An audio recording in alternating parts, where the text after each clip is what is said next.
Bonjour à tous, bienvenue à cette table ronde du REC 2022.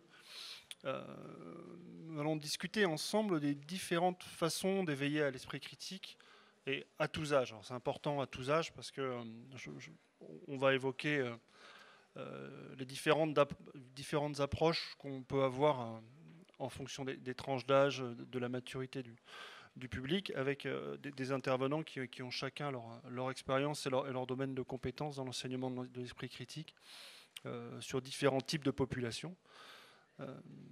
Donc voilà, ce que je vous propose, c'est d'abord de laisser mes intervenants se présenter chacun à leur tour. Delphine. Je prends le bonjour à toutes et à tous. Je m'appelle Delphine Toquet, je suis enseignante en sciences humaines à l'École nationale d'ingénieurs de Brest et je donne des cours de pensée critique aux ingénieurs et également j'interviens en faculté de médecine en dernière année et je travaille aussi auprès des réfugiés et je donne, j'amorce quelques cours de pensée critique. Voilà, j'ai une formation initiale en littérature et puis ensuite en philosophie des sciences et histoire des techniques. Voilà. Donc bonjour à tous, Mathias Boucart, je viens de l'OCDE, donc l'Organisation de coopération économique et de développement économique, pardon. Je suis ici parce que je travaille dans le directorat de l'éducation et plus particulièrement le CERI, c'est le Centre pour la recherche et l'innovation dans l'éducation. Et on a un projet qui porte sur l'exploration de la question de comment on peut autant développer qu'évaluer l'esprit critique, mais aussi la créativité. Donc je vais essentiellement essayer de me concentrer sur l'esprit critique aujourd'hui dans l'éducation à différents niveaux. Oui, alors moi c'est Jean-Michel Abrassard, je suis un zététicien de longue date, je suis membre du comité para, l'association sceptique belge, et alors si je suis sur panel, c'est parce que je fais une bande dessinée pour les enfants qui s'appelle Zach et Zoé, zététiciens en herbe, et donc c'est vrai que c'est le fruit un peu de mes réflexions sur comment faire découvrir à un public de l'âge de... des enfants de primaire, hein, donc des enfants à partir de 5 ans, je dirais, l'approche, la zététique classique. Hein, donc, moi, je parle surtout à propos du paranormal et introduire les explications. Donc, l'approche classique de la zététique, donc introduire à la pensée critique via l'utilisation du paranormal comme porte d'entrée. Hein. Bonjour, moi je voudrais d'abord savoir si vous entendez bien. Hein, moi j'ai l'impression qu'il y a un petit problème de son, donc je vais peut-être parler un peu plus fort. Donc moi mon nom c'est Frédéric Fontaine, je travaille dans la presse jeunesse depuis une trentaine d'années. Je m'adresse plus particulièrement à des collégiens et je fais partie d'une équipe qui a lancé une chaîne YouTube d'esprit critique pour les ados qui s'appelle Info ou Mytho, qui est donc sur YouTube. Et la problématique, c'est de s'adresser à des ados qui ont un certain nombre d'obstacles, je dirais, qui relèvent aussi bien de l'économie de l'attention. Je pense qu'on devrait plus en parler dans les rencontres de l'esprit critique, à savoir ces centaines de notifications qui nous distraient et nous empêchent de nous concentrer. Ça concerne aussi bien les adultes que les enfants. Il y a aussi comme problème le primat de l'émotion sur le raisonnement. Tout ça, ça touche aussi bien les adultes que les enfants. Et il y a aussi comme autre problème, je dirais, la baisse de la culture scientifique. Donc introduire de l'esprit critique au milieu de tout ça, ça me paraît quand même assez fondamental. Okay, merci. Avant de rentrer dans le vif du sujet, moi j'aime bien qu'on fasse un point vocabulaire. Donc est-ce que vous pourriez assez rapidement définir les principaux concepts dont on va parler? Donc esprit critique, bien sûr, de quoi on parle là, parce que ça peut être très vaste, et aussi éveillé à, versus peut-être enseigner, ou peut-être que c'est la même chose, je ne sais pas, voilà, si vous pouviez donner quelques clés de vocabulaire. Alors, dans mon enseignement, la pensée critique, c'est plus un questionnement, questionnement des notions comme le progrès, comme les solutions techniques. C'est davantage, oui, se questionner sur la pertinence, se questionner également sur ce qui fonde la solidité d'une affirmation. Voilà, c'est ça plutôt l'idée. Et pour le public des réfugiés, c'est davantage la question de la pertinence de l'information et de sa validité. Alors, vaste question. Donc, dans la perspective de l'OCDE et de notre projet, l'esprit critique, c'est essentiellement entendu comme une compétence pour l'innovation. Donc, bon, voilà, l'OCDE, c'est une organisation de développement économique. On travaille pour les gouvernements. Donc, l'objectif, c'est vraiment d'aider à la conception des politiques publiques. Mais la perspective est assez alignée, je pense, avec celle qui est partagée ici, du raisonnement logique et du raisonnement rationnel, avec une composante critique, une composante sceptique, de remise en cause du savoir établi et de suspension du jugement en vue de conduire une analyse assez approfondie avant de pouvoir se prononcer ou pas. Donc voilà. Et au niveau de l'éveil à l'esprit critique, nous, on l'entrevoit essentiellement par l'enseignement, mais effectivement, le terme éveil est intéressant parce que ce qu'on essaye de faire, c'est de voir comment l'enseignement peut promouvoir, peut favoriser l'ensemble des sous-composantes, des sous-compétences, on va dire, qui sous-tendent la capacité de raisonnement critique, comme notamment l'ouverture d'esprit, la recherche, l'expérimentation, le doute, etc. Donc voilà. Oui, tout à fait d'accord avec ce que mes collègues vont dire. De mon côté, je rajouterais juste que dans mon travail vers les enfants de primaire, dans ma bande dessinée, c'est vrai qu'il y a ce qu'on appelle scientific literacy, donc la culture scientifique est quelque chose qui me semble très important, donner des fondements de connaissances scientifiques. Et aussi, évidemment, des choses qui ont été développées du côté de la pratique de la philosophie avec les enfants pour amener les enfants à réfléchir par eux-mêmes, donc essayer de ne pas leur donner des réponses toutes faites, mais au contraire les inviter à la réflexion et à se poser des questions eux-mêmes, à essayer de les faire réfléchir par eux-mêmes sur les questions qu'on pose dans les volumes. Donc, par exemple, si on parle du monstre du Loch Ness, ne pas leur dire directement bah non, on sait que le monstre du Loch Ness n'existait pas, mais au contraire leur dire qu'est-ce que vous en pensez, essayez de réfléchir au sujet avec eux. Moi, je dirais qu'en tant que journaliste, le matériel principal, c'est l'actualité. Demain, par exemple, on vote. On est dans un contexte qui est lié à un certain nombre de méfiances sur le changement climatique, sur le Covid. Donc le but final, qui je pense qu'on partage tous, c'est d'essayer d'aider à la fabrication de citoyens éclairés. Et donc nous, ça passe évidemment par l'étude d'un certain nombre de phénomènes d'actualité que je ne vais pas vous voyez bien, on est entouré finalement de suspicions et donc de demandes d'investigation et de vérification. Et quand on s'adresse plus particulièrement à des collégiens ou à des jeunes enfants, entre des notions de pédagogie, de réflexion et notamment, en ce qui me concerne, d'argumentation. Je pense que c'est vraiment quelque chose sur lequel, en tant que journaliste de presse jeunesse, je m'appuie énormément. Donc ça passe aussi par une collaboration avec des enseignants, puisque c'est quand même là-bas que tout se passe. Et j'insisterai aussi sur le fait que cette bataille de l'esprit critique, à mon sens, repose sur une sorte de trio que constituent les médias au sens général, l'école, les enseignants, et aussi beaucoup, on ne pense pas suffisamment à eux, les parents. D'accord, merci. Ouais, en fait, je pense que tu peux le passer à Mathias parce que donc moi j'ai appris, j'avoue, en préparant cette table ronde, que l'OCDE agissait sur l'enseignement de l'esprit critique. Pour moi, ça a été une découverte, peut-être pas pour vous, mais voilà. Donc Mathias va pouvoir nous expliquer ce qui est fait, comment et pourquoi un organisme comme l'OCDE se mêle, et je pense que c'est très bien, mais de ce sujet. Alors d'accord, je vais essayer de... Donc si je suis trop long, tu m'arrêtes, et dans ce cas-là, j'essaierai de parler plus en détail après du projet. Je peux essayer de le présenter globalement, ce qu'on fait dans le domaine. En fait, c'est pas dans l'historique de l'OCDE de travailler sur ces questions-là, c'est quelque chose d'assez nouveau. On a mis en place un projet de recherche-action. Donc c'est vraiment un projet expérimental, un projet pilote, où on travaille directement avec les acteurs de terrain depuis maintenant 7 ans, donc ça a commencé en 2015, sur les innovations pédagogiques.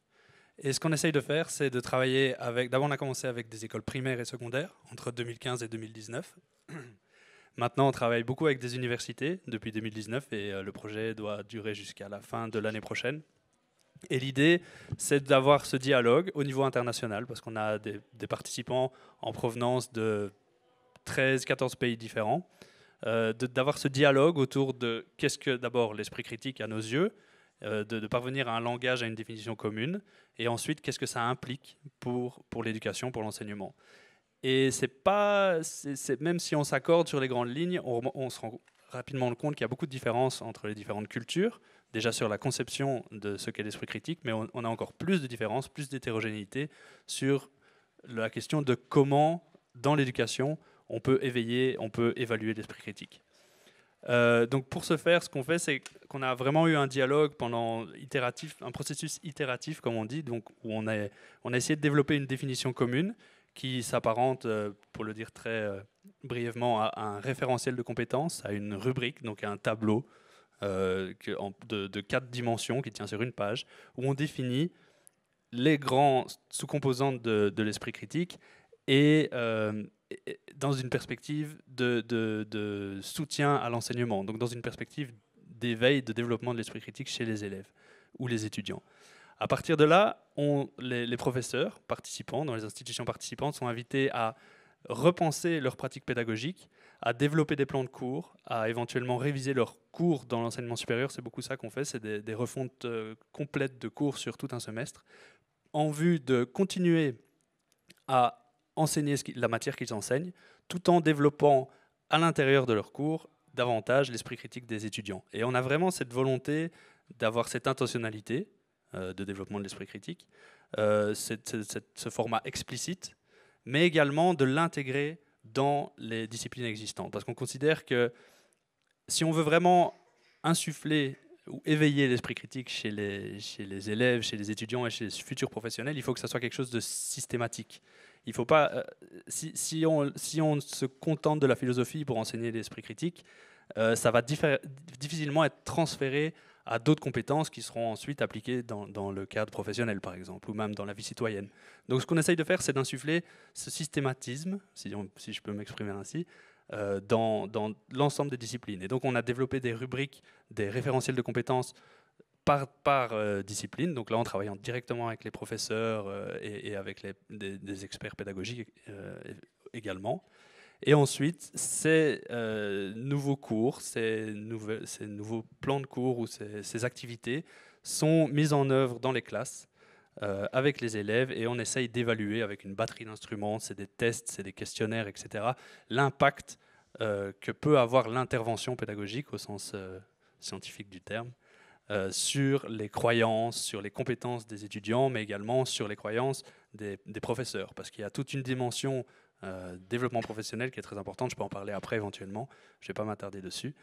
Et donc voilà, et l'ensemble de ces plans de cours et de ces activités sont ensuite disséminés ouvertement et librement pour l'ensemble de la communauté éducative internationale. Merci. Donc, Delphine, toi qui es dans l'enseignement, du coup, est-ce que toi, tu as vu arriver ce projet-là? Non. Voilà, j'avais peur de cette réponse. Non, le cours que j'ai développé grâce à toutes les données académiques qui sont disponibles et puis avec certains collègues, ça fait déjà une dizaine d'années qu'il est en place. Et c'est vrai qu'à l'origine, on était assez novateurs dans notre école. Il y a très peu d'écoles d'ingénieurs qui développent ce type d'enseignement. Je suis dans les sciences humaines pour l'ingénieur, donc c'est des techniques d'expression et de communication à l'origine. Donc c'est tout ce qui est CV, lettre de motivation. Et encore avant, c'était même la programmation neurolinguistique qui était enseignée. Donc dans ce cadre-là, c'était vraiment une opportunité pour moi, puisque des sciences humaines dans le cadre d'une école d'ingénieurs, c'est des sciences molles, c'est des sciences où personne ne regarde ce que vous faites, donc finalement vous pouvez vous bénéficier d'une très très grande liberté. Et donc j'ai pu développer ce genre de cours, mais je me réjouis maintenant qu'il y ait un référentiel. Je voulais juste revenir sur la question de la démarche, puisque tout à l'heure je parlais de démarche de questionnement. En fait, moi je m'appuie sur la philosophie, notamment sur la philosophie de Francis Bacon, qui est un philosophe anglais qui parle de prudence spéculative. Et la démarche que j'enseigne, c'est celle de la prudence spéculative. Je m'appuie sur sur quelques théories, l'histoire des sciences, pour pouvoir accompagner les étudiants sur cette démarche et la systématiser, au départ sur des impostures intellectuelles classiques, sur des fake news, théories du complot, etc. Et progressivement, pour les amener à s'interroger sur la technique, sur le solutionnisme technologique, sur qu'est-ce que le progrès, etc., ce genre de choses. Donc c'est vraiment l'idée de faire en sorte que cette démarche elle puisse s'adapter d'un sujet à l'autre. Bon, c'est pas toujours réussi, mais on essaye. Jean-Michel, est-ce que du coup tu veux réagir sur les ambitions de l'OCDE sur Zach et Zoé? Ouais, moi, je suis pas dans l'enseignement. En plus, je suis pas. Ouais, enfin, je suis pas dans l'enseignement de la pensée critique. Donc, oui, pour réagir à ce qu'on disait, c'est vrai qu'évidemment, une question qui était évoquée, c'est le problème de la transférabilité des compétences de pensée critique. Hein. Ça, je crois que c'est un point qu'il faut toujours souligner, que si on acquiert des compétences de pensée critique dans un domaine, ça ne veut pas dire que ça va être immédiatement transférable dans un autre domaine. J'en discutais encore hier avec des gens que je croisais dans le REC où ils m'expliquaient qu'ils étaient des scientifiques et puis ils faisaient des tas d'expériences et qu'après ça, le scientifique en question, il allait faire de l'acupuncture ou du reiki ou des trucs comme ça. Donc on peut avoir des compétences scientifiques et puis pas forcément appliquer la pensée critique à d'autres sujets. Hein. Donc ça, c'est la question de la transférabilité, c'est une question totalement cruciale. Sinon, évidemment, comme moi je ne donne pas un cours, mais que je crée du matériel pédagogique, j'ai le luxe un peu de pouvoir choisir les sujets que j'aborde en me disant, voilà, que pour des enfants de primaire, quels seraient les sujets qui vont leur parler. Bon, parfois, je prends des sujets qui vont pas leur parler, mais qui parleront aux parents, parce que c'est vrai que j'ai fait un volume sur la religion chrétienne, mais c'est vrai que, par exemple, voilà, j'essaye d'avoir le pouls sur l'actualité, enfin, qu'est-ce qui intéresse les enfants. Et par exemple, le prochain volume sur lequel je travaille, c'est sur les légendes urbaines, parce que je me rends compte que souvent, il y a des enfants qui aiment bien tout ce qui est creepypasta, Slenderman et tout ça. Et donc, de prendre ça pour attirer leur attention et voilà, leur instiller la pensée critique par là, ouais. Moi, je rebondirais plus sur la question de la transversalité, notamment au sein de l'école. Souvent, les cours d'éducation aux médias et à l'information, l'EMI, la fameuse EMI, au collège, se concentrent sur la prof documentaliste, qui est souvent un petit peu livrée à elle-même et qui, je dirais que ça dépend essentiellement de son engagement personnel dans cette question-là. Donc il y a des encadrements, il y a des choses qui sont prescrites, notamment par l'éducation nationale. Mais l'éducation aux médias et à l'information, aujourd'hui, est un petit peu le parent pauvre, on va dire. Il faut dire que les enseignants ont quand même des programmes très chargés à transmettre à leurs élèves. Donc l'éducation aux médias et à l'information, c'est un petit peu difficile. Et la question de la transversalité me paraît, moi, fondamentale, puisque l'éducation aux médias et à l'information, ça concerne toutes les matières, l'histoire géo, les maths. On est souvent, nous, en France, assez nuls face aux chiffres et face aux sondages. Un petit peu de notion mathématique peut aider à comprendre les limites des sondages. Donc ça, c'est quelque chose que peut apprendre un enfant à l'intérieur de l'école. Évidemment, l'histoire géo, j'en parle même pas, les technologies, les classes de techno. Donc moi, je militerais pour qu'il y ait une plus grande transversalité entre cette prof documentaliste un petit peu isolée dans son centre de documentation, avec tous ces professeurs qui peuvent vraiment aborder la question de l'esprit critique très directement à l'intérieur de leurs cours. Et j'appelle, enfin je ne suis pas le seul, hein, à une petite révolution de l'école pour que cette éducation aux médias et à l'information soit pas le parent pauvre et soit vraiment omniprésente, on va dire, dans l'ensemble des matières. Oui, par rapport à ce que tu disais, la transférabilité, ça semble important d'avoir ça dans chacune des matières pour éviter d'avoir j'ai de l'esprit critique. Mais bon, finalement... moi, une question que je voulais vous poser, alors je sais que vous n'avez pas emballé quand on avait parlé, mais je vais la poser quand même parce que c'est moi qui ai le micro. Quel est l'impact de l'âge quel est l'impact vraiment de l'âge sur la façon d'enseigner, d'éveiller l'esprit critique? Voilà. Est-ce qu'il y a vraiment des choses qui passaient 13 ans ne marchent plus, alors c'est 13 ans et un jour, ou voilà, bon, j'imagine que non. Voilà, quel est l'âge, le facteur âge sur l'enseignement ou les méthodes d'éveil à l'esprit critique? Alors, moi, je ne vais pas répondre à la question. Je m'en doutais. Ouais. Donc c'est pas une question d'âge. Enfin, pour moi, c'est pas une question d'âge. Pour moi, c'est une question d'environnement. Je vois que l'environnement de l'ingénierie ou l'environnement de la médecine implique des réactions différentes et des appropriations qui sont différentes. Souvent, dans les écoles d'ingénieurs, enfin en tout cas en première année, c'est beaucoup le support, en tout cas, est très anecdotique. Et le danger, d'ailleurs, c'est que l'anecdotique l'emporte sur le fond que l'on veut faire passer. Et quand je suis avec des étudiants en médecine, je vois que mes supports et l'interprétation qu'ils en font est totalement différente. Par exemple, ce qui relève de la pareidolie en première année en ingénierie sur les interprétations des images qu'on voit dans le ciel, enfin les regroupements, en ingénierie, c'est pas du tout intéressant pour eux. En tout cas, le retour qu'ils m'en font, c'est très anecdotique, on s'en fout. En revanche, en médecine, l'attention est beaucoup. Enfin, c'est un exemple qui m'a beaucoup marqué. L'attention sur la pareidolie auditive et visuelle est bien plus importante, notamment parce qu'ils font des transferts quand ils interprètent les radios, notamment. Ils se rendent compte de l'importance de la pareidolie. Et moi, c'est ça que je trouve assez intéressant, c'est que même si mon support thématique peut être un petit peu différent, c'est les interprétations et les appropriations qui sont faites par les étudiants qui sont vraiment auxquelles j'avais vraiment pas pensé, Il y a un autre problème, c'est pour ça que je dis que je ne vais pas répondre à la question, c'est la question de l'évaluation. Comment je vais évaluer le transfert de leurs connaissances, comment je vais évaluer leur appropriation. Ça, c'est aussi j'ai hâte d'avoir le référentiel de l'OCDE pour pouvoir m'en sortir. 2044, je crois. Okay. Super. J'ai répondu à la question ? Non, mais tu n'as pas répondu à la question de manière très satisfaisante. Donc, voilà. Donc 2044, c'est le scénario optimiste, hein, on est d'accord. En essayant de revenir sur la question et peut-être revenir aussi sur ce que tu as dit, quel est l'impact de l'âge ? Je pense que on est toujours en train de rechercher, toujours en train d'apprendre un peu tout le temps sur cette question, mais je crois qu'une chose qu'on peut voir et qu'on a pu voir dans notre projet, c'est que l'esprit critique peut être développé à tout âge. C'est-à-dire qu'à ce niveau-là, il n'y a pas de barrière. C'est pas on commence à tel âge ou à partir de tel âge c'est terminé. Même si évidemment il doit y avoir, j'imagine, des contraintes différentes en fonction des différents âges.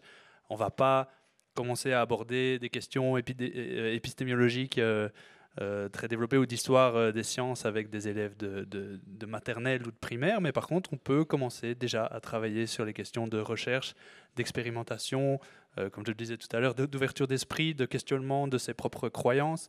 Tout ça, c'est des choses, des automatismes, des modes de pensée qu'on peut déjà développer chez les élèves dès le très jeune âge. Après, évidemment, dans le supérieur, ça devient assez différent. Et on peut commencer à approfondir plus des questions techniques, en quelque sorte, ou scientifiques. Par rapport à la différence disciplinaire, c'est une question effectivement très intéressante. Nous, on observe aussi dans le supérieur beaucoup de différences dans la conception même de l'esprit critique entre différentes disciplines. Dans les sciences humaines, sociales ou la philosophie, c'est quelque chose d'assez évident, en quelque sorte. C'est moins évident quand on parle de mathématiques ou de physique fondamentale, même si ça reste des questions qui sont développées, mais de différentes manières. Aussi, en médecine, on travaille avec des écoles d'infirmières, où là, ils nous disent souvent que l'esprit critique, il faut trouver le bon moment de le mettre en œuvre et le bon moment de l'appliquer, parce que c'est dans des métiers dans lesquels les protocoles sont très importants, et on n'a pas non plus envie que les infirmiers et les infirmières finissent par dire « Docteur, je ne suis pas certain que là maintenant c'est le bon moment pour administrer tel médicament ». Voilà, il y a quand même, il y a toute une culture qui est différente. Et puis, il y a une grande différence aussi au niveau international entre les cultures même pas des pays, des régions, des grandes régions géographiques du monde, ou même des sous-régions, qui présentent aussi de grandes différences. Oui, alors, pour les enfants de primaire, c'est vrai au niveau des réflexions qu'on s'est faites, évidemment, quand on lit une bande dessinée, l'avantage, c'est qu'on peut la relire à différentes. Parce qu'on me demande souvent, Zach et Zoé, c'est pour quel âge ? Évidemment, je dis primaire, mais entre 5 ans, 6 ans et 10 ans, il y a une forte différence de développement. Mais donc, on peut se dire, ils vont pouvoir le relire, et au fur et à mesure comprendre ou assimiler d'autres éléments. Et pour nous, pour cette tranche d'âge, avec le matériel pédagogique qu'on produit, évidemment, finalement, c'est comme les enseignants dans l'éducation, le rôle des parents est crucial. Finalement, les enfants ne vont pas lire la bande dessinée tout seuls. Et donc, c'est vrai que nous, on produit ce matériel pour des parents sceptiques. Et donc, on met toujours des sources pour les parents pour aller plus loin, pour qu'en fait, ils puissent rebondir, construire. Donc, finalement, le matériel, tout va dépendre de comment les parents vont l'exploiter avec l'enfant et comment ils vont pouvoir l'utiliser pour générer la discussion, le débat, les interrogations avec l'enfant. Et moi, je trouve aussi que quelque chose, dans les réflexions qu'on s'est fait avec mon collègue avec qui on travaille, parce que je ne suis pas tout seul sur la BD, quelque chose qui est assez pour les enfants de primaire, c'est qu'ils découvrent en fait que tout le monde ne pense pas comme eux, que tout le monde n'a pas les mêmes croyances qu'eux. Moi, j'ai souvent ça avec mes propres enfants. Voilà, ils reviennent de l'école et ils me disent, tu sais, on a discuté de ça, mais par exemple, j'ai un copain, il m'a dit, si tu te fais vacciner, parce que mon fils est vacciné évidemment, et alors son copain lui a dit, mais maintenant que tu es vacciné à 45 ans, tu ne pourras plus avoir d'enfants, par exemple. Bon, il a 10 ans. Heureusement, heureusement. Mais voilà, donc voilà, ils sont confrontés à toutes des idées, évidemment, qui reflètent ce qu'ils entendent et qui est déformé, comme dans cet exemple-là.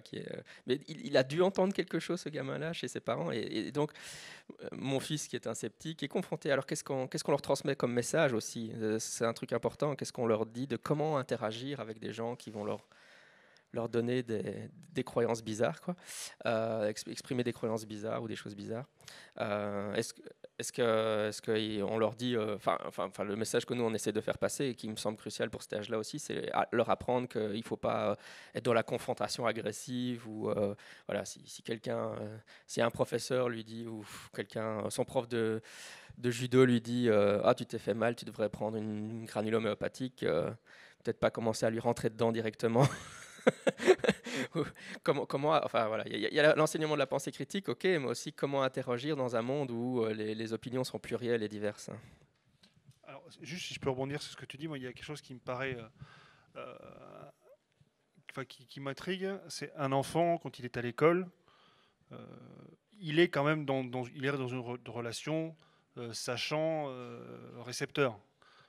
Voilà. Donc comment est-ce que développer l'esprit critique d'un enfant, sachant qu'on lui demande, à juste titre à mon avis, de prendre un argument d'autorité absolue, il y a un professeur qui sait, il dit. Comment on arrive à concilier ça? Et moi ça m'intéresse au premier chef parce que j'ai des enfants et qu'effectivement j'essaie de leur instaurer l'esprit critique, mais... Je peux répondre en partie à ça. Moi, j'ai collaboré avec des enseignants qui étaient coincés vis-à-vis de sa problématique parce qu'en fait, ils étaient renvoyés dans leur corps par des gamins qui, du haut de leurs 13 ans, leur disaient « Non, monsieur, ça s'est pas passé comme ça. Et je l'ai lu sur Internet, ce que vous dites, c'est du bullshit. » Et une réponse traditionnelle de beaucoup d'enseignants, c'est la condescendance d'une certaine façon. Ils sont du haut de leur magistère et ils dispensent une sorte de vérité éclairée. C'est totalement contre-productif, m'ont dit ces enseignants qui, à partir de ces échecs originels, ont construit des méthodes de coopération et de co-construction basées beaucoup sur des choses liées à des déductions, à des enquêtes. Ici, il se trouve correct, il y a une dame, une prof qui s'appelle Rosemarie Farinella, qui a été plusieurs fois distinguée par des institutions, des prix d'enseignement, qui a mis en scène avec sa classe de CM2 une sorte de chasse au trésor, on va dire, toute simple, qui passe par l'étude, par exemple, de photos truquées. Donc il y a un aspect ludique où les enfants sont encouragés à découvrir que, par exemple, cette photo, elle est bizarre, il y a une ombre bizarre, est-ce qu'on a rajouté une personne, est-ce qu'on a fait un détourage, est-ce qu'on a truqué la photo? Il y a une sorte de chasse au trésor qui est encouragée par cette prof et qui passe aussi par des sortes de discussions en commun. Et quelque chose de très important pour rejoindre ce que tu disais sur la notion dans une société, de savoir tout simplement écouter les autres, de savoir les respecter et de ne pas arriver à fond en disant non, moi j'ai raison. Donc je crois que de plus en plus de professeurs sont aujourd'hui conscients des limites, on va dire, du magistère, hein, je suis en haut et moi je balance ma vérité, et qui, face à des enfants qui s'informent, comme on le sait, sur plein de médias différents, sont en train d'essayer d'adopter des nouvelles modes de communication et de co-construction. Et il y a un certain nombre de profs aujourd'hui qui ont ouvert leur chaîne YouTube. Juste, Rosemary Farine est là, c'est ici 15h30. Abonnez-vous, le pouce, tout ça. Pour aller dans cette direction également, moi j'avais essayé au début de mon enseignement le côté magistère Dixit, donc j'étais très fière de pouvoir vomir tout ce que j'avais lu et de l'enseigner, en pensant que j'allais remplir les têtes de mes étudiants, et évidemment ça m'est revenu en pleine figure très rapidement, tant mieux, et je suis plutôt, avec mes collègues, on est dans une horizontalité pédagogique, mais vraiment une horizontalité qu'on essaye d'être parfaite. C'est pour ça qu'il n'y a pas de notes dans mon enseignement, il n'y a pas d'évaluation notée. Et l'idée, c'est d'utiliser la démarche scientifique dans le sens de confrontation de points de vue et d'élaboration, en fait, pas d'élaboration, mais de recherche commune des éléments de preuve. Et c'est par la confrontation, mais ensemble, pas en étant au-dessus, que les choses se passent le mieux. Donc, effectivement, je confirme en fait ce que tu dis. Cette idée d'horizontalité pédagogique pour l'enseignement de la pensée critique, elle est essentielle. Chercher avec et non pas être au-dessus. Alors, je ne peux que abonder dans le même sens. Nous, dans le cadre du projet de l'OCDE, la majorité des pratiques pédagogiques qui sont mises en avant par les professeurs qui participent au projet sont des pratiques qui impliquent beaucoup la participation active des élèves. Et donc, j'ai promis que je ne parlerai pas de créativité, mais là, je vais juste faire un petit détour vers là, parce qu'en fait, on parvient à enseigner souvent ces deux compétences comme allant de pair, en adoptant des modes d'enseignement comme l'apprentissage par projet, par exemple, ou l'apprentissage par la recherche, où là, les enfants ou les élèves ou les jeunes adultes travaillent en groupe entre eux, dialoguent, et tous ces modes pédagogiques où là, le professeur adopte non plus un rôle de sage on the stage, comme ils disent en anglais, mais plus comme un participant dans ce processus, et qui guide éventuellement les élèves en fonction des âges, etc. Ça marche assez bien. Donc, et tu es revenu sur la question de l'évaluation encore une deuxième fois, et je pense que ça sera intéressant qu'on l'aborde aussi plus tard. C'est vraiment une très grosse question dans l'éducation. Oui, donc nous, souvent, encore une fois, on ne fait que renforcer ce qu'on disait, mais bon, évidemment, quand j'explique dans les livres, encore une fois, en prenant l'exemple du Loch Ness, on ne fait pas de manière magistrale en disant on sait que le monstre du Loch Ness n'existe pas. Ce qui est l'approche dans beaucoup de livres pour enfants, hein, de dire voilà l'état de l'art, on vous donne des données scientifiques et c'est ça que vous devez retenir. Nous, on essaye de dire voilà les arguments que donnent les gens pour l'existence du monstre du Loch Ness, et puis voilà des arguments contre l'existence du monstre du Loch Ness. Et après, nos personnages disent à l'enfant qu'est-ce que toi t'en penses avec les arguments pour et contre. Les accompagner dans la réflexion et pas asséner des vérités sur le truc. Un des trucs auxquels moi j'ai été confronté aussi dans la rédaction de les BD, c'est que pour les livres pour enfants particulièrement, on est supposé on est parti d'un constat qui est, normalement on est supposé réenchanter le monde à la fin de la BD, c'est assez marrant. Donc si les livres pour enfants qui abordent ce genre de sujet que j'aborde, si on fait le monstre du Loch Ness, normalement on est supposé terminer en disant mais peut-être qu'il y a quand même un monstre dans le lac, tu sais, parce que les enfants, c'est le processus classique dans le monde de l'édition, de devoir réenchanter le monde. On veut pas que les enfants soient trop tristes et on veut pas casser leurs rêves, quoi.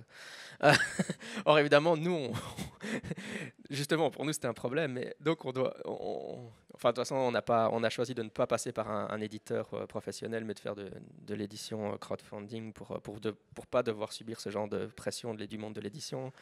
pouvoir être libre de se faire. Mais on essaye de réenchanter le monde, mais à chaque fois on se dit mais comment on va réenchanter le monde sans faire ce réenchantement bateau en fin de processus, quoi. Et donc par exemple pour le monstre du Loch Ness, on terminait en disant mais tu sais, il y a eu des dinosaures avant et les plésiosaures c'était vachement cool, quoi. Donc, on doit à chaque fois trouver un angle d'attaque de réenchantement qui n'est pas le réenchantement le plus bateau. Mais peut-être qu'il y a quand même des faits qui existent dans les fleurs, quoi. Je sais pas. Alors, je veux bien qu'on parle de l'évaluation, peut-être pas trop longtemps, parce que c'est assez spécifique de l'enseignement. Par contre, c'est pas intéressant de dire, parce que pour évaluer, il faut bien définir et il faut objectiver. Et avec l'esprit critique, on a eu déjà quelques tables rondes sur le sujet, où j'ai l'impression que ce qui ressort, c'est que vraiment le définir suffisamment pour pouvoir l'objectiver avec ses chiffres pour l'évaluer, paraît compliqué. Alors, si vous voulez juste peut-être 2-3 mots sur le sujet sans y passer trop de temps. Complètement d'accord avec le constat. Après, je pense que ça reste un impératif, essentiellement, peut-être pas tant dans l'enseignement primaire, où l'apprentissage est plus authentique, mais dès qu'on travaille avec des adolescents ou des jeunes adultes, l'évaluation, ça reste un levier très important de l'apprentissage et de l'enseignement. Donc, toutes les évaluations à enjeu, que ce soit pour acquérir un diplôme, pour passer un concours, pour rentrer dans une institution d'enseignement supérieur, toutes ces évaluations guident l'apprentissage, orientent les priorités d'apprentissage. Et si on ne parvient pas à intégrer certaines formes d'esprit critique, si on continue d'évaluer uniquement des connaissances procédurales ou des savoir-faire très techniques, alors on continue à donner le signal aux jeunes que c'est ça qui importe. Et que finalement, l'esprit critique, c'est chouette, mais pas si important. Donc, il y a un réel arbitrage, je pense, entre la difficulté de l'évaluation, mais en même temps, l'importance de la réaliser. Les premières évaluations de la pensée critique que j'ai pu faire, je me suis vite rendu compte que les étudiants répondaient ce que j'avais envie qu'ils répondent. Et donc finalement, je ne pouvais pas évaluer la justesse. Et la solution pour l'instant que j'ai mise en place, c'est des enquêtes sceptiques. Et les étudiants sont tous co-évaluateurs. Donc il y a des rapporteurs. En fait, l'idée, c'est vraiment de calquer d'introduire la démarche scientifique dans sa totalité dans la pensée critique. Donc les étudiants ont une affirmation, ils vont la tester, ils vont imaginer un protocole pour tester l'affirmation. Parfois, c'est même des protocoles très techniques. Hein. Ils utilisent des cartes Arduino pour tester des affirmations des sciences humaines. Et ensuite, l'évaluation va se faire par l'ensemble de la communauté et il n'y a pas de note. L'idée, c'est est-ce que notre article, est-ce que si on en fait un article scientifique, est-ce qu'il peut être publié ? Et voilà, l'évaluation, elle est là. Est-ce que ça tient ? Ok, super. C'est bon ? Alors maintenant, le thème suivant que je voudrais aborder, c'est bon. Là, on a vu, comment éveiller à l'esprit critique, comment éduquer l'esprit critique. Maintenant, la question, c'est est-ce qu'on peut faire des bêtises ? Est-ce qu'on peut, en essayant d'éduquer l'esprit critique, en le faisant mal, se le reprendre en pleine figure et développer, je sais pas, vous allez me le dire ou pas, mais des comportements qui seraient non souhaités ? Alors moi, en ce qui me concerne, c'est le sentiment de supériorité morale qui est qui est quand même assez fréquent dans la sphère rationaliste, on va dire, ou zététicienne, ou l'impression d'être dans le camp de la vérité. Donc ça, c'est un travers auquel je peux moi-même être sensible, hein, parce que de toute façon, le propre de l'esprit critique, et le plus difficile, c'est quand même de penser contre soi. Donc il faut vraiment qu'on fasse un effort qui touche à notre ego, à notre capital symbolique, à notre estime de soi. Donc c'est quand même énormément de victoires sur soi, c'est pas du tout évident. Donc les erreurs, elles sont très fréquentes en fait, parce qu'on est du côté de la vérité, surtout quand on s'adresse, par exemple comme moi, ou finalement comme nous tous, à des étudiants ou à des enfants, la tentation d'être dans le camp du bien, elle est omniprésente, quoi. Donc elle guide beaucoup et elle sous-tend beaucoup d'erreurs. Donc il y a vraiment, je pense, un exercice de vigilance vis-à-vis de soi, vis-à-vis notamment de cette supériorité morale à tenir vraiment en permanence à distance, quoi. Mais c'est du boulot, hein. S'il n'y a personne qui veut reprendre, je vais bien reprendre. Oui, je suis tout à fait d'accord avec ça, évidemment. Et je l'avais un peu aussi abordé en disant il faut apprendre aux enfants à ne pas confronter frontalement les gens qui pensent de manière agressive, les gens qui ne pensent pas comme eux. Un autre problème aussi, c'est ce qu'on essaye d'enseigner, c'est le doute raisonnable et pas le doute déraisonnable. Et ça, c'est vraiment un challenge, moi, je pense. Parce qu'évidemment, finalement, la pensée conspirationniste, ça peut être une forme de doute déraisonnable. Enfin, ça peut pas, c'est une forme de doute déraisonnable, où on doute trop, finalement. Et la limite est entre les deux. Donc, si on dit qu'il faut faire preuve d'esprit critique par rapport à ce qu'il y a dans les médias ou par rapport à ce que vos enseignants vous disent, finalement... évidemment, la capacité à reconnaître les bonnes autorités des mauvaises. Bon, évidemment, voilà, on essaie de former au doute raisonnable et pas au doute raisonnable, mais c'est quand même un challenge. Bon, moi, je suis là pour parler du niveau enfant. J'ai vraiment ça. Si on parle à un enfant et on lui dit, bah voilà, je parlais tout à l'heure, bon, voilà, un enseignant qui prône l'homéopathie en classe, mettons, et qu'on lui a dit, bah oui, l'homéopathie, c'est de la poudre de perlimpinpin. Comment est-ce qu'il va réagir et est-ce qu'il va continuer à faire? Enfin, pour lui, il se dit, tiens, mon institutrice, en fait, elle raconte des cacahuètes en classe. Et est-ce que je peux lui faire confiance pour d'autres choses? Et donc, ça, c'est aussi un challenge Enfin, pour moi, c'est un vrai problème, quoi.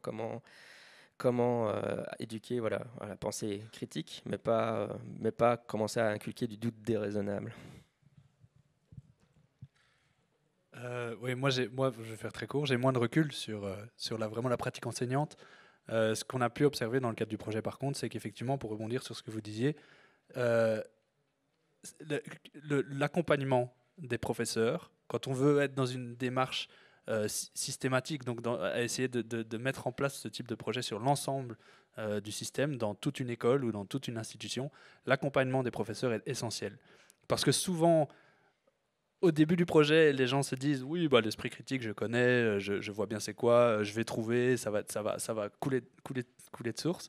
Mais à la fin du projet, ils nous disent que c'était beaucoup plus compliqué que ce qu'on avait imaginé. Et souvent, dans les équipes qui mettent en place une stratégie d'accompagnement ou de développement professionnel moins avancée ou moins régulière, en tout cas avec les enseignants, on voit que les résultats sont beaucoup moins présents en matière de développement de l'esprit critique ou d'évolution des conceptions des étudiants. Merci. Les écueils, moi j'en ai vu plusieurs. Le premier c'est que comme le cours vise d'abord au développement d'une certaine humilité, donc pensée contre soi, puis évaluation des affirmations, au bout d'un moment, les étudiants ne savaient plus se retrouver dans toutes les affirmations. Impression que finalement, ils peuvent s'appuyer sur rien et qu'ils sont en train de couler.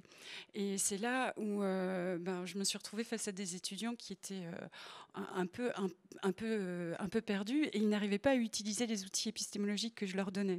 Donc il y avait ce premier écueil. Et le deuxième que j'ai pu constater, c'était que j'ai, malgré moi, formé des positivistes, des étudiants qui se arrivent, oui, mais ça, c'est pas scientifique. En fait, j'ai complètement raté à un moment. Et au point même qu'ils venaient dans les autres... parce qu'on travaille, c'est ce que je te disais, on travaille aussi sur tout ce qui est inégalité homme-femme et tout ce qui est violence contre les femmes. Et les étudiants, dans ce cadre-là, utilisaient les outils que je leur avais donné pour venir contester les chiffres sur les violences conjugales ou sur les viols. Vous êtes sûr? Est-ce que vous avez des preuves? Bref, ils demandaient des preuves à des endroits où ça n'était absolument plus pertinent, contestant également des cours plus techniques, puisque je leur avais dit de remettre toujours en question l'argument d'autorité. Donc, j'ai eu quelques soucis avec d'autres profs. Voilà, et c'était ça, en fait, les écueils. Et vraiment, il y a une sorte de relativisme et de positivisme. Et c'est pas toujours évident de bien se positionner, surtout sur des cours qui sont très bref. J'ai de la chance d'avoir mes étudiants sur 5 années Je donne 40 heures ils ont 40 heures en première année de pensée critique, etc. Donc c'est assez long et là, j'ai le temps de développer. Mais sur des cours de médecine, par exemple, où c'est juste un module de 20 heures, où voilà, c'est des petits modules, c'est là où ça devient, c'est très dangereux. Enfin voilà, pour moi, c'est très dangereux et ça demande beaucoup plus d'écoute, beaucoup plus de partage. Et c'est pour ça que j'aime beaucoup l'horizontalité, puisque c'est là où on va pouvoir discuter, améliorer, nuancer, s'abîmer aussi au contact des affirmations des uns et des autres. Mais sur des temps plus courts, oui, je privilégie les interactions pour éviter le positivisme ou le relativisme. Merci. Si ça vous va, on peut ouvrir la session de questions. Alors par contre, je vais faire mon petit laïus habituel. Voilà, ce micro est équipé d'une technologie robuste mais ancienne. Donc voilà, c'est à peu près mon espace de liberté avec le micro. Donc si vous avez une question, soit vous avez la chance d'être assis au premier rang, soit vous pouvez vous déplacer. Je ne sais pas par lequel des deux je commence. Voilà. Moi, je trouve que pour les enfants, c'est très délicat de ne pas rentrer dans une polarité. Moi, je crois, si tu ne crois pas, c'est que tu n'as rien compris. Ou au contraire, moi, je ne crois plus à ça. Et si toi, tu crois, c'est que tu n'as rien compris. C'est quand même...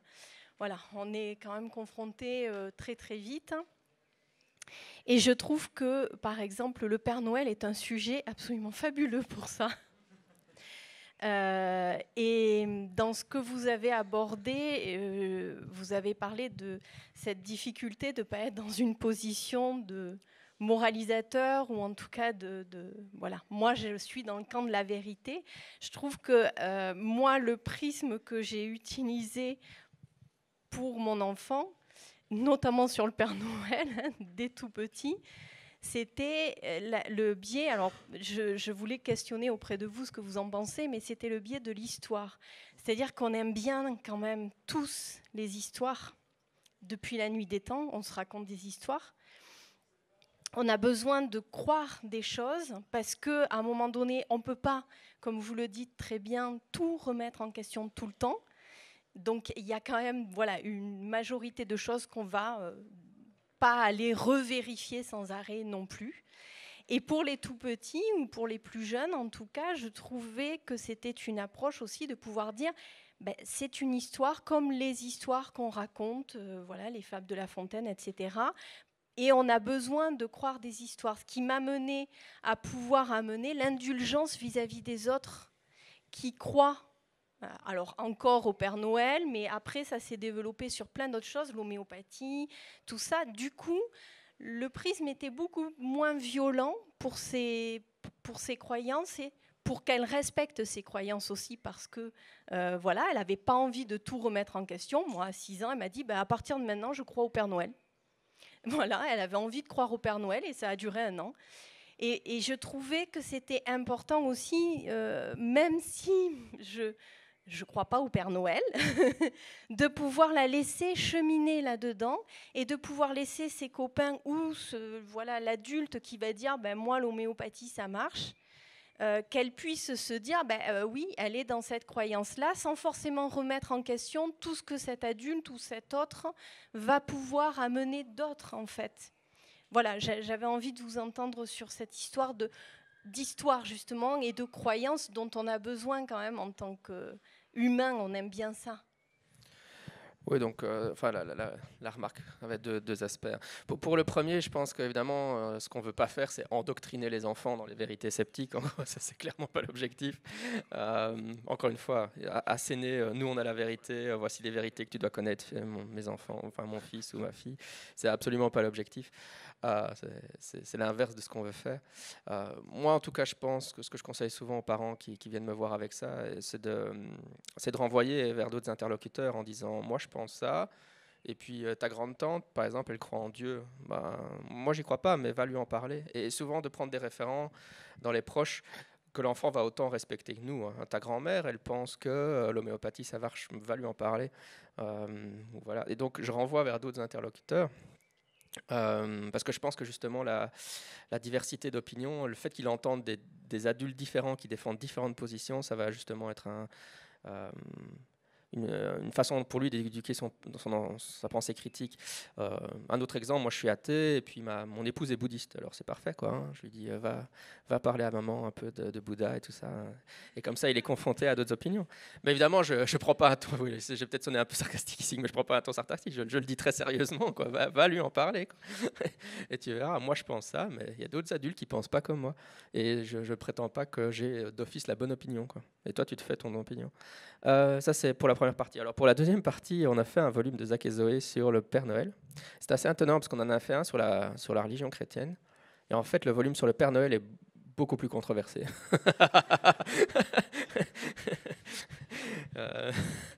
Le Père Noël, c'est un peu un sujet qui est très religieux pour certaines personnes. Non, je rigole. Mais en tout cas, ouais, pour spoiler alerte, c'est parce que c'est vrai que moi, dans le volume, j'avais défendu une position. Alors, je dis bien toutes les positions. Enfin, voilà, c'est pas forcément la bonne position, mais c'est vrai que dans le volume, moi, je défendais. Enfin, le fait que moi, j'ai pas menti à mes enfants sur ce sujet-là. Oh mon Dieu, j'ai utilisé le mot mentir. Mais donc là encore, hein, mon approche. De toute façon, les enfants, ils sont stimulés à fond sur le Père Noël. Il y a plein de proches qui vont leur en parler, leur institutrice va leur en parler. Donc, on n'a pas besoin de leur faire. Moi, j'ai pas besoin de leur faire croire au Père Noël. Toute la société veut leur faire croire au Père Noël. Et donc, à chaque fois qu'ils venaient me voir et qu'ils me disaient est-ce que c'est vrai, etc. Je renvoie toujours la question qu'est-ce que tu en penses, toi, etc. Alors, ils me disent bah oui, le Père Noël, ça existe parce que quand je vais au supermarché, j'ai pu le voir, quoi. Donc, il était là. Donc il existe, c'est d'une logique implacable. Et donc voilà. Mais ouais. Mais donc oui, j'ai fait un volume sur le Père Noël. Alors évidemment, le volume sur le Père Noël, c'est à lire une fois que l'enfant. Oui, le volume révèle que le Père Noël, ça n'existe pas. Et justement, on reprend ça, on montre différentes. J'explique différentes raisons pour lesquelles les parents souhaiteraient mentir aux enfants et dire. Et on aborde les différents arguments que les gens donnent. Par exemple, c'est la tradition, on l'a toujours fait. La vie d'adulte, c'est horrible, alors il faut qu'ils rêvent quand ils sont enfants. Et alors, c'est une occasion de discuter avec les enfants de ces arguments-là. Qu'est-ce que tu penses de ces arguments ? Est-ce que c'est des bonnes raisons de mentir ? Est-ce que tu trouves ça bien qu'on t'ait menti à ce sujet-là ? Enfin, que ton institutrice ou que la grande tante Ursula t'ait menti à ce sujet-là ? Est-ce que tu trouves ça bien ? Donc, on discute de la pertinence du mensonge dans ce contexte. Oui, derrière cette question, il y a la question du désenchantement du monde que représenteraient les théories rationalistes, le fait qu'on casse les rêves. En fait, les théories du complot, par exemple, c'est quand même de merveilleuses histoires qui sont extrêmement séduisantes. Donc, elles ont un pouvoir de fascination et d'attraction très, très fort. Moi, je ne pense pas qu'on puisse vraiment batailler contre ça. Je pense que d'un côté, il faut peut-être réenchanter d'autres sphères de la société. L'aventure scientifique peut avoir quand même quelque chose d'incroyablement exaltant. Il ne faut pas juste réduire ça à des équations stériles qui font peur à tout le monde. Il y a tout un storytelling peut-être à avoir, à développer et à défendre auprès des jeunes, mais je dirais aussi des moins jeunes d'une façon générale. Donc il ne faut pas essayer je pense que c'est vain d'essayer de combattre l'enchantement que peuvent représenter aussi bien le Père Noël que la théorie des géants ou voire de la Terre plate. On peut la discuter sur le fond, il faut la contester sur le fond, mais la séduction, c'est très difficile. Et second point, je dirais qu'il y a nous, ce qu'on essaye dans notre chaîne YouTube Info ou Mytho, c'est démontrer aussi qu'il y a des fake news qui sont sans conséquences, mais il y en a qui ont des conséquences en fait. Et je vais dire, pour ce qui est par exemple de la vaccination, expliquer et discuter avec un enfant, un adolescent en lui disant voilà, cette fake news finalement, elle est fun. Elle ne prête pas vraiment à conséquence, on rigole avec, parce que en fait, chez les adolescents, beaucoup de fake news ne sont pas vraiment structurantes, elles sont rigolotes, ils y croient à moitié, c'est pas très grave. Mais d'autres fake news sont beaucoup plus graves, donc il est possible de discuter sur voilà, les problèmes liés à la vaccination, les problèmes liés au changement climatique et d'essayer quand même de montrer qu'il y a plusieurs niveaux de dangerosité, je dirais, liés aux fake news. Pour ma part, je crois que c'est important aussi de dire que une histoire, enfin, si on entend le mot histoire comme imagination, dans la science, il y a beaucoup d'imagination. Il en faut. Sinon, on ne peut pas avancer. On ne peut pas imaginer des solutions, des modèles. Et donc, ça, c'était le premier point. C'est pas parce que on invite les étudiants à être vigilants qu'on les invite à se désenchanter. C'est pas la même chose. Et concernant la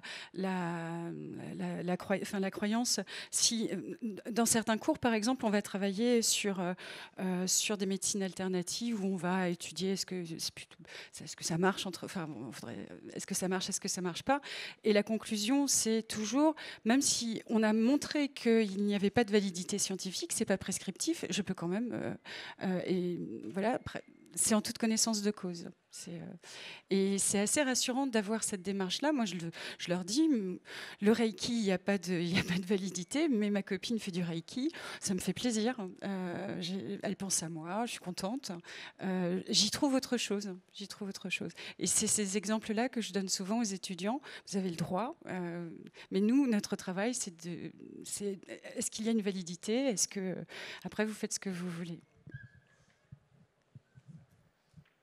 Oui, non, pas grand-chose à ajouter, parce que je pense que tout a été dit, mais comme vous l'avez dit vous-même, on ne peut pas être critique tout le temps non plus. Donc, sinon, le monde serait invivable. Et je pense que c'est aussi l'éducation a aussi son rôle à jouer sur à quel moment il est important d'exercer un esprit critique et à quel moment on peut avancer réellement. Mais bon, de manière générale, moi, venant de Belgique, mon dada, c'est Saint-Nicolas, donc au niveau du Père Noël, je ne peux pas vraiment me prononcer. C'est beaucoup plus crédible. Justement, alors, la fin des croyances peut mener aussi à l'exclusion d'un groupe. Alors, comment on fait pour concilier donc éveil à l'esprit critique et pression des pairs? Voilà. Et ce sera la dernière question, par contre. Alors, dernière question qui appelait éventuellement une dernière réponse. Allez, on recommence. Je disais, parce qu'il y a quand même la pression des pairs qui peut être un frein à l'éveil à l'esprit critique. Donc comment on fait pour contrer ce paramètre-là finalement? Je dis juste un mot, après je te le passe. Parce que ça me fait penser, en fait, dans le cadre du projet, mais j'en avais parlé avant, on a la pression c'est une vraie question. C'est pas évident. Et effectivement, quand on regarde entre les différents pays, on travaille avec des universités autant en Amérique du Nord qu'en Europe et en Asie, au Japon et en Chine.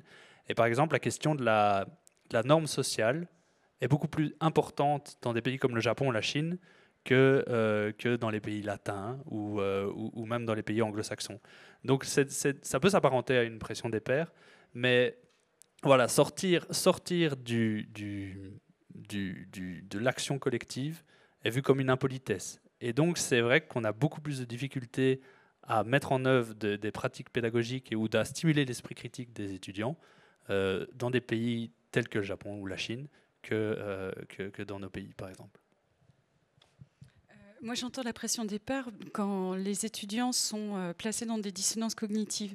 Par exemple, j'ai des élèves dont les parents sont géobiologues, dont les parents sont dans des croyances dont on va parler en classe. Et donc là, c'est pas évident, mais un élément de réponse, c'est le temps.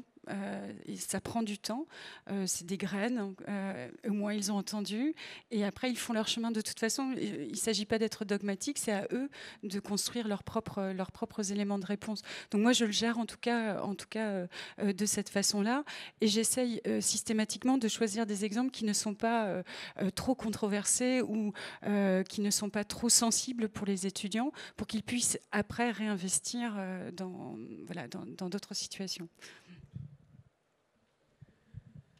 Oui, c'est une super question. Je réfléchissais au niveau des enfants, parce que comment moi je fais avec mes enfants. Comme je l'ai dit tout à l'heure, je renvoie à des adultes. Mais alors, je pense que c'est aussi par le modèle comportemental. La façon dont je le ferai avec mes enfants, c'est que j'invite des amis à la maison pour jouer à Donjons et Dragons. Et on va avoir des moments de discussion, et mes amis vont exprimer des idées bizarres. Et c'est une sorte de... Je montre à mes enfants, vous voyez, mon meilleur pote, il croit à un truc complètement chelou. On est quand même copains. Et en fait, je crois que c'est très important de pouvoir montrer la capacité justement à être ami ou à être proche avec des gens avec qui on a des divergences. Et pour ça, encore une fois, oui, voilà. Je disais, mon épouse, elle est bouddhiste. Bah oui, je me suis quand même marié avec elle. C'est pas parce qu'elle est bouddhiste que je me suis pas marié avec elle. Donc, voilà, le modèle comportemental de la capacité à interagir avec des gens qui ont des croyances différentes est super importante pour les enfants, je pense. Juste pour rajouter une dernière chose par rapport à ça, ce que les enseignants nous disent souvent, c'est qu'il y a quelque chose qui marche, c'est de créer, et à mon avis c'est assez subtil comme travail, mais c'est de parvenir à créer un environnement de confiance, un environnement d'apprentissage dans lequel les étudiants peuvent se sentir en confiance, d'exprimer leur point de vue sans avoir le sentiment d'être jugés. Et donc il faut parvenir à gouverner sa classe, et ça honnêtement je ne sais pas exactement comment ils font, mais ils parviennent à le faire, et ils disent que c'est une condition clé pour favoriser ce type de pratique. Alors, j'ai cédé à une toute dernière question qu'on m'a promis très brève. J'aimerais bien que votre réponse soit aussi brève. Donc, allez, vite, hop, hop, hop. Je vais faire super vite. Je ne sais pas si ça appelle une réponse d'ailleurs, c'était juste une remarque par rapport à ce que vous évoquez, par rapport à la difficulté des enseignants qui sont confrontés à cette horizontalité contre la verticalité de la transmission qu'on a tous connue ici. Vous disiez oui, pourquoi ils ne créeraient pas une chaîne YouTube, etc.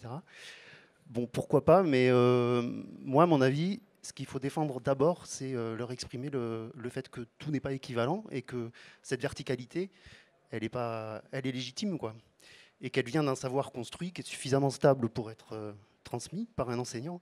Alors effectivement, souvent, ils sont en délicatesse parfois avec l'école et du coup, ils ne comprennent pas ça, ils le vivent comme quelque chose de très autoritaire, de très vertical et de très violent.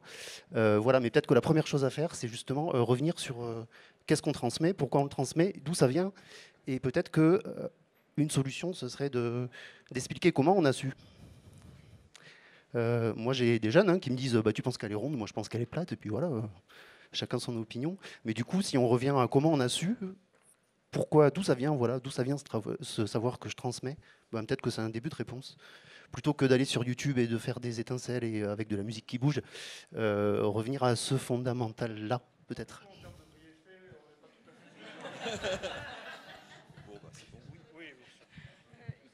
Il y a un exemple, notamment en histoire c'est pour ça que l'histoire des sciences est vraiment très utile. Les étudiants ne savent pas comment les lois de Galilée ont été découvertes. C'est des expériences de pensée. Et revenir justement à l'imagination, revenir à l'explicitation, enfin utiliser l'histoire pour rappeler justement le contexte est vraiment essentiel. Merci beaucoup à vous trois. 4. En fait, ouais, l'habitude.